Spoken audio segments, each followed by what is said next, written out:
All right, I'm gonna show you chain rule, and here's the most basic look of chain rule that people seem to understand. Most of your problems will be like this. You do chain rule when the whole problem is to the power, like everything's to the 8th power, you know, whatever. There's a big principle around everything.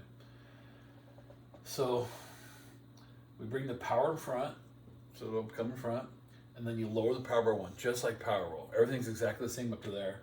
You just have, because you have an inside function, you have to take the derivative of the inside, all right?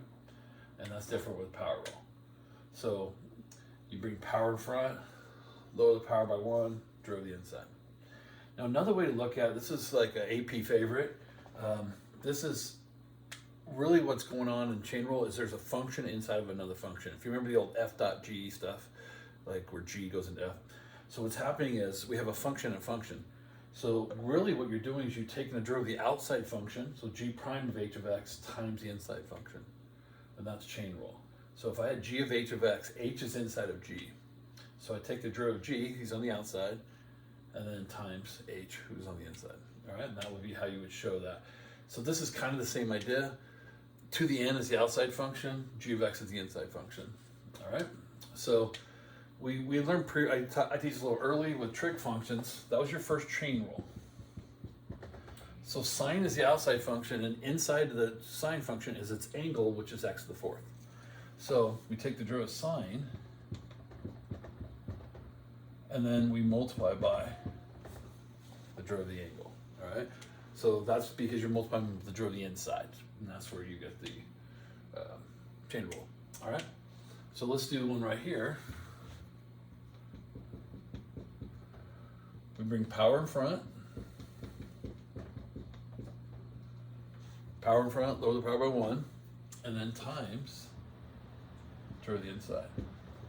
Now you notice I said times. You oftentimes will get a class, somebody, 2 or 3 people put a plus there. It's like they want to put plus, but that's times, all right? Now, yes, you can combine these.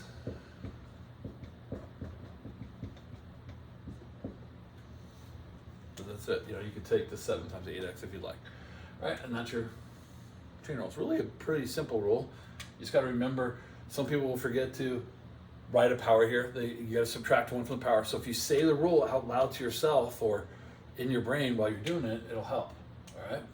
As I said, I've been doing it for 40 years. I'll say like every rule, okay, inside. If I'm teaching it, I'll say it out loud. All right, radicals. You guys should know.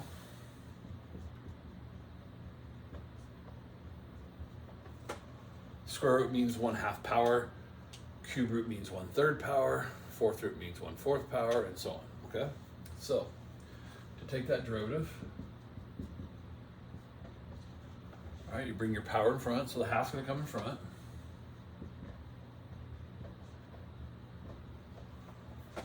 You lower the power by 1, so half take 1, take a half, and we have that last step times the derivative of the inside.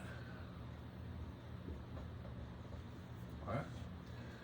So this 2 is clearly on the bottom, this 3 is clearly on top. If 2 went into it evenly, we could just cancel those. It does not go evenly.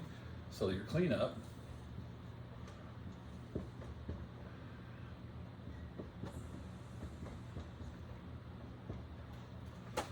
and we could put that, because it's a negative exponent, to clean it up, we can't leave a negative exponent, so we'll bring it down and it'll go to the bottom as a positive exponent, all right? Now, this is the only one after you're done derivative, we'll put it back in its radical form. If it's 1/3, that means cube root. We just, typically in upper math, will only do the half. Like if you had 2/3 power, just leave the 2/3 power. Don't try to put it into root form, okay? So just the half, put it back to radical if you want. You don't even have to do that one if you don't want to, but most people will, all right? So there's your chain rules. Just if the problem is to a power, we do chain rule, all right? Pretty simple rule.